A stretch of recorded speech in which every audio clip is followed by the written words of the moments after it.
Hello students, how are you? Hope you are doing well. Now the question is, a Cassegrain telescope is built with arrangement of two mirrors placing them 20 mm apart. If the radius of curvature of the large mirror is 200 millimeter and the small mirror is 150 millimeter, where will be the final image of an object at infinity be? So this is the problem based on the topic Cassegrain telescope. So this is the diagram of a telescope, Cassegrain telescope. Here is the objective mirror and here is the secondary mirror.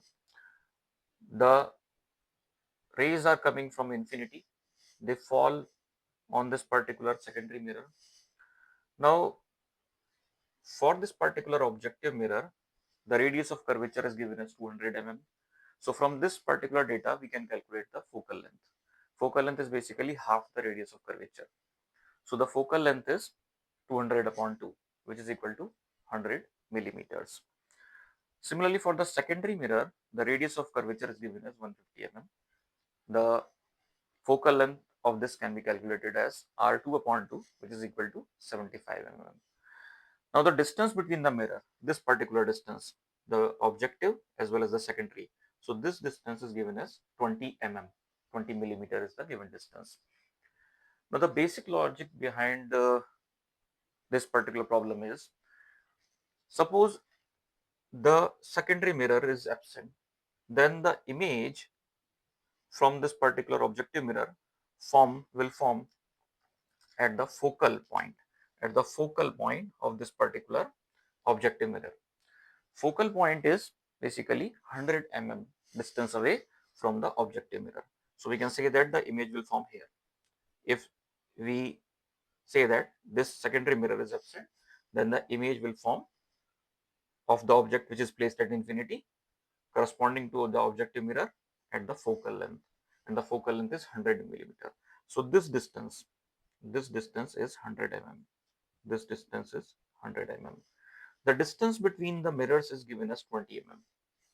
So we can say that the distance of the image will be 100 minus 20, which is equal to 80 mm. So this is the image which is at the distance of 80 mm from the secondary mirror.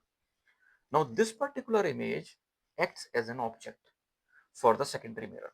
This image obtained by the objective mirror, it acts as an object for the secondary mirror.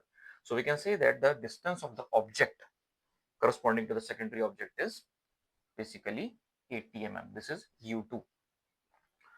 Now, so from this particular formula, we can calculate the value of 1 upon V2. So 1 upon V2 is 1 upon F2 minus 1 upon U2. F2, which we have calculated as 75 mm, which we put this value here, and U2, which I have explained to you, that it is equal to 80 mm. So we put the value as 80 mm. So after solving this, we get this value as 1 upon 1200 mm, and V2 comes out to be the 1200 mm. So this is the distance of the final image, distance of the, where will be the final image. So the final image of the object will be at the distance of 1200 mm. So this is the final answer.